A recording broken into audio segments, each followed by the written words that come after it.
రాఘవ్ చడ్డా. ఇతను ఆమ్ ఆద్మీ పార్టీకి చెందిన ఒక ఎంపీ, అలాగే క్వాలిఫైడ్ చార్టెడ్ అకౌంటెంట్. రీసెంట్ గా జరిగిన బడ్జెట్ సమావేశాల్లో ఇతను పార్లమెంట్ లో రైజ్ చేసిన కొన్ని క్వశ్చన్స్ గవర్నమెంట్ ని మాత్రమే కాదు, కొన్ని కోట్ల మంది ప్రజలని ఆలోచించేలా చేశాయి.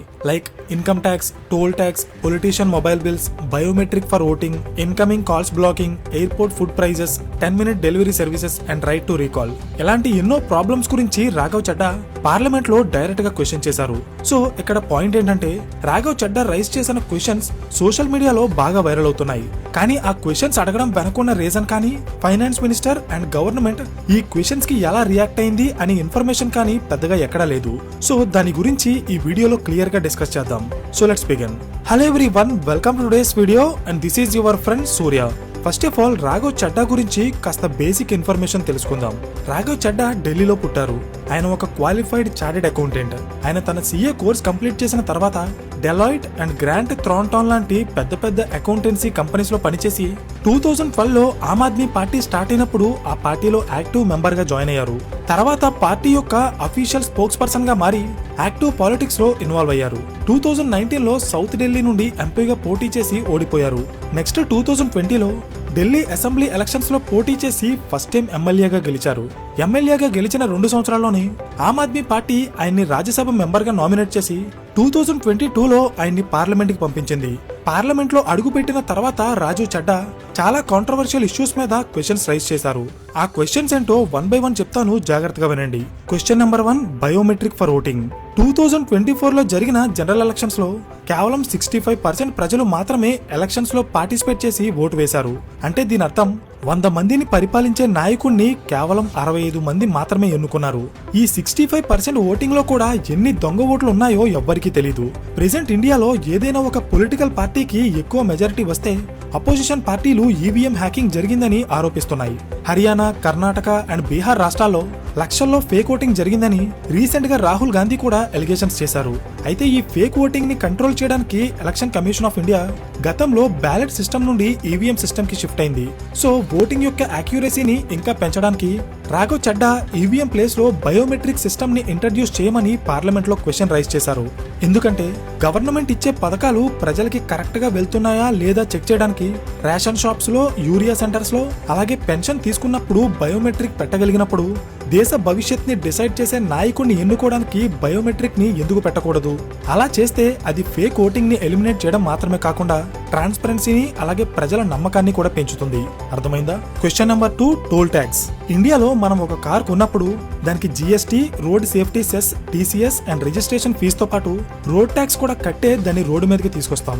మోటార్ వెహికల్ యాక్ట్ 1988 ప్రకారం road maintenance, infrastructure development, lighting and safety services ని ప్రొవైడ్ చేయడానికి స్టేట్ గవర్నమెంట్ ఈ రోడ్ ట్యాక్స్ ని మన నుండి కలెక్ట్ చేస్తుంది.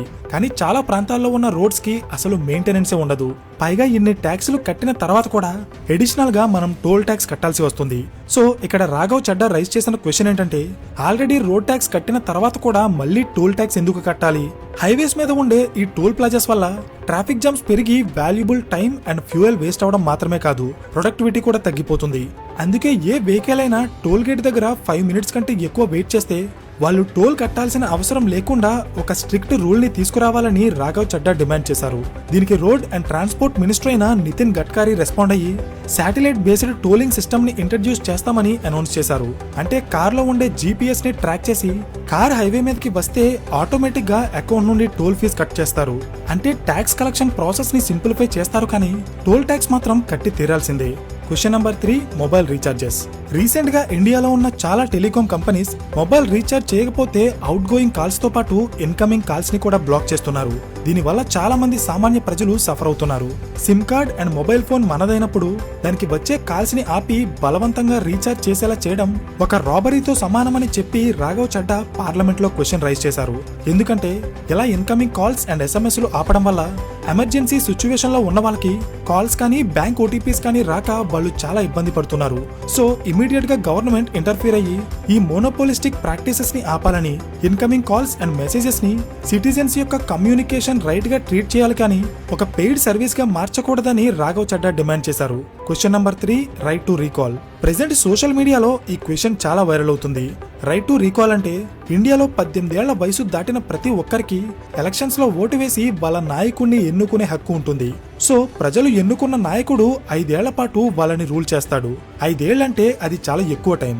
ఒకసారి పొలిటీషియన్ పవర్ లోకి వచ్చిన తర్వాత తనని ఎన్నుకున్న ప్రజల యొక్క సమస్యలని పట్టించుకోకపోతే అప్పుడు 5 ఏళ్ల పాటు ప్రజలు ఇబ్బంది పడాలి.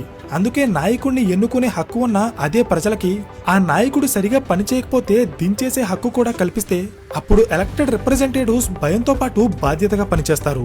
దీన్నే రైట్ టు రీకాల్ అంటారు. ఈ సిస్టమ్ ని ఇప్పటికే ప్రపంచ వ్యాప్తంగా ఉన్న 24 దేశాలు అమలు పరిచాయి. ఇప్పుడు దీన్ని ఇండియాలో కూడా అమలు చేయాలని రాఘవ్ చడ్డా డిమాండ్ చేస్తున్నారు.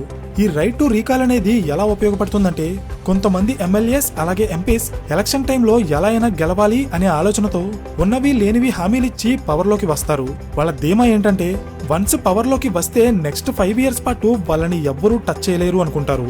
కానీ ప్రజలకి వాళ్ళని దించే హక్కు కూడా ఉంటే వాళ్ళు ఇచ్చిన హామీలు నెరవేర్చకపోతే అప్పుడు ప్రజలు వాళ్ళ పదవీ కాలం పూర్తవక ముందే వాళ్ళని దించేస్తారు. ఇదే రైట్ టు రీకాల్ యొక్క ముఖ్య ఉద్దేశం. Question number 4, income tax. 2026 budget లో ఫైనాన్స్ మినిస్టర్ అయిన నిర్మలా సీతారామన్ ట్యాక్స్ కలెక్షన్స్ యొక్క డేటా బయటపెట్టారు. ఆ డేటా ప్రకారం very long time in India's history, the personal income tax collection was more than the corporate income tax collection. ఇండియాలో ఉన్న కార్పొరేట్ కంపెనీస్ 9.8 లక్షల కోట్ల రూపాయల ట్యాక్స్ పే చేస్తే సామాన్య ప్రజలు 11 లక్షల కోట్ల ట్యాక్స్ పే చేశారు. అంటే వేల కోట్లు సంపాదించే కంపెనీల కంటే వేలు లక్షలు సంపాదించే సామాన్య ప్రజలే ఎక్కువ ట్యాక్స్ కట్టారన్నమాట. ఈ కలెక్షన్ షిఫ్ట్ అనేది ఫస్ట్ టైం 2019 లో స్టార్ట్ అయింది.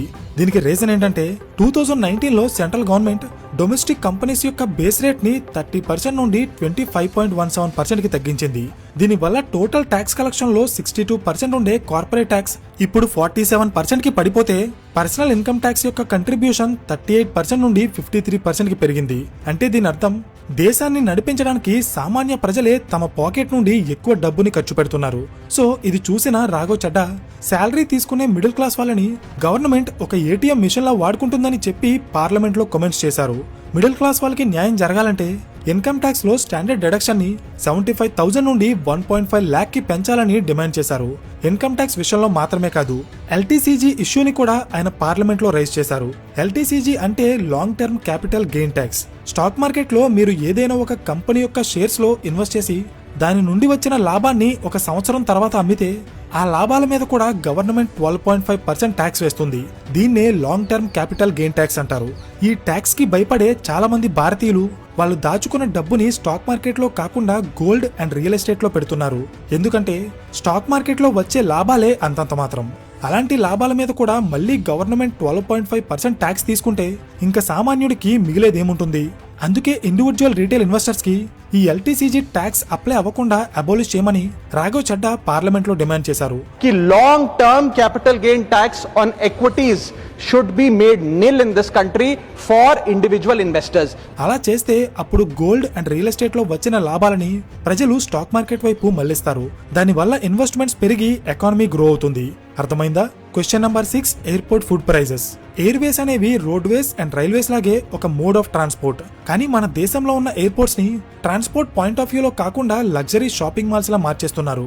ఫుడ్ అండ్ ఎసెన్షియల్ ఐటమ్స్ యొక్క ప్రైజెస్ ని భారీగా పెంచేసి సామాన్య ప్రజలు ఎవరు ఎయిర్పోర్ట్ లో ఒక్క వాటర్ బాటిల్ కూడా కొనలేని సిచ్యువేషన్స్ ని క్రియేట్ చేస్తున్నారు. ఫర్ ఎగ్జాంపుల్, బయట 20 రూపీస్ ఉండే ఒక వాటర్ బాటిల్ ఎయిర్పోర్ట్ లో 100 రూపీస్ ఉంటుంది. 10 to 20 రూపీస్ ఉండే ఒక టీ ఎయిర్పోర్ట్ లో 200 రూపీస్ కి పైనే ఉంటుంది. ఇంకా స్నాక్స్ అండ్ ఫుడ్ ఐటమ్స్ విషయం అయితే చెప్పాల్సిన అవసరమే లేదు. ఈ ఫుడ్ ప్రైజెస్ ని తగ్గించడానికి గవర్నమెంట్ ఎయిర్పోర్ట్ లో వోడాన్ యాత్రి కెఫేస్ ని స్టార్ట్ చేసింది. కానీ అవి అన్ని ఎయిర్పోర్ట్స్ లో అవైలబుల్ గా లేక చాలా మంది ప్రజలు ఈ హై ప్రైజెస్ తో ఇబ్బంది పడుతున్నారు. అంతేకాదు, మనం టికెట్ బుక్ చేసుకున్నప్పుడు ఎయిర్లైన్ కంపెనీస్ లగేజ్ కోసం కొంత లిమిట్ ఇస్తాయి. కానీ వాళ్ళు ఇచ్చిన లిమిట్ కంటే 1 kg ఎక్స్ట్రా క్యారీ చేసినా దానికి 500 నుండి 1000 రూపీస్ ఎక్స్ట్రా చార్జ్ చేస్తారు. అయితే ఇదే ఎయిర్లైన్ కంపెనీస్ వాళ్ళ ఫ్లైట్స్ డీలే అయినప్పుడు ప్యాసింజర్స్ యొక్క లాస్ ని పెద్దగా పట్టించుకోవడం లేదు. సో రాఘవ్ చడ్డా ఏం డిమాండ్ చేశారంటే ఎయిర్పోర్ట్స్ లో ఫుడ్ ప్రైజెస్ తగ్గాలి, ప్యాసింజర్స్ క్యారీ చేసే ఎక్స్ట్రా వెయిట్ కి రీజనబుల్ ప్రైస్ మాత్రమే చార్జ్ చేయాలి. అండ్ మోస్ట్ ఇంపార్టెంట్ థింగ్, ఒకవేళ ఏదైనా ఫ్లైట్ డీలే అయితే ప్రతి గంటకి ఒక సెర్టైన్ అమౌంట్ ఫిక్స్ చేసి దాన్ని ప్యాసింజర్స్ కి కంపెన్సేట్ చేయాలి. ఈ క్వశ్చన్స్ కి కూడా గవర్నమెంట్ పెద్దగా రెస్పాండ్ అవ్వలేదు. Next question number 6, ban on 10-minute delivery. Present ఇండియాలో క్విక్ కామర్స్ బూమ్ నడుస్తుంది. అంటే ఈ కామర్స్ బిజినెస్ చేస్తున్న చాలా కంపెనీస్ కస్టమర్ ఆర్డర్ చేసిన ప్రొడక్ట్ ని 10 మినిట్స్ లోపే డెలివరీ చేస్తామని ప్రామిస్ చేసి అలా డెలివరీ చేయడానికి డెలివరీ బాయ్స్ మీద చాలా ప్రెజర్ చేస్తున్నారు.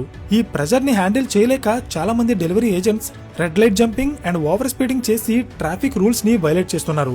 ఎందుకంటే ఆన్ టైం డెలివరీ చేయకపోతే వాళ్ళకి కస్టమర్స్ నుండి మంచి రేటింగ్ రాక ఇన్సెంటివ్స్ తగ్గిపోతాయి. ఈ 10 మినిట్ డెలివరీ చేసేవాళ్ళు రోజుకి 10 నుండి 14 గంటలు ఎండా వాన అనే తేడా లేకుండా పనిచేస్తున్నారు. సో ఇమీడియట్ గా దీన్ని ఆపకపోతే ఇది డెలివరీ ఏజెంట్స్ కి మాత్రమే కాదు, రోడ్డు మీద తిరిగే సామాన్య ప్రజలకి కూడా ప్రమాదంగా మారుతుందని చెప్పి వెంటనే ఈ 10 మినిట్ డెలివరీ సర్వీస్ ని ఇండియాలో బ్యాన్ చేయాలని చెప్పి రాఘవ్ చడ్డా పార్లమెంట్ లో ఇష్యూ రైజ్ చేశారు. దీనికి రెస్పాండ్ అయిన గవర్నమెంట్ ఒక కొత్త రూల్ ని తీసుకొచ్చింది. ఇకపై ఇండియాలో క్విక్ కామర్స్ బిజినెస్ చేసే ఏ కంపెనీ అయినా 10 మినిట్ డెలివరీ అనే పదాన్ని ఎక్కడ వాడకూడదు. ఈ పేరుతో బ్రాండింగ్ కానీ ప్రమోషన్స్ కానీ చేయకూడదు. కస్టమర్ మొబైల్లో 10 మినిట్ టైమర్ ని రన్ చేయకూడదు. డెలివరీ ఏజెంట్స్ కి జరిగే టోటల్ యాక్సిడెంట్స్ లో 20% యాక్సిడెంట్స్ ఇలా టైమర్ రన్ చేయడం వల్లే జరుగుతున్నాయి. అందుకే గవర్నమెంట్ ఈ కొత్త రూల్ ని 2026 జనవరి నుండి అమల్లోకి తీసుకొచ్చింది. అయితే రాఘవ్ చడ్డా రైజ్ చేసిన అన్ని ఇష్యూస్ సాల్వ్ అవ్వలేదు. అడిగిన అన్ని క్వశ్చన్స్ కి పార్లమెంట్ లో సమాధానం రాలేదు. కానీ కొన్ని ఇష్యూస్ మీద గవర్నమెంట్ యాక్షన్ తీసుకుంది. అయితే ఈ యాక్షన్ ఖచ్చితంగా క్వశ్చన్ చేయడం వల్లే తీసుకుంది. సో ఇక్కడ పాయింట్ ఏంటంటే సొల్యూషన్ వచ్చిందా లేదా అనేది సెకండరీ, కానీ క్వశ్చన్ చేసే వాయిస్ అయితే ఖచ్చితంగా పార్లమెంట్ లో ఉండాలి. అది రాఘవ్ చడ్డా అయినా కావచ్చు, ఇంకెవరైనా కావచ్చు. ఈ వీడియోలో రాఘవ్ చడ్డా అడిగిన కొన్ని క్వశ్చన్స్ మాత్రమే కవర్ చేశాం. Politician qualifications, reservations, government job application fees, copyright clause and banking services మీద ఆయన రైజ్ చేసిన క్వశ్చన్స్ గురించి మరొక వీడియోలో చూద్దాం. మీకు ఈ టాపిక్ మీద ఇంట్రెస్ట్ ఉంటే కామెంట్స్ లో పార్ట్ 2 అని కామెంట్ చేయండి. సో ఈ వీడియో మీకు ఇన్ఫర్మేటివ్ గా అనిపిస్తే ఖచ్చితంగా లైక్ చేసి ఇలాంటి మరిన్ని వీడియోస్ కోసం ఛానల్ ని సబ్స్క్రైబ్ చేయండి. So thank you for watching and I will see you in the next video. Till then this is your friend Surya signing of.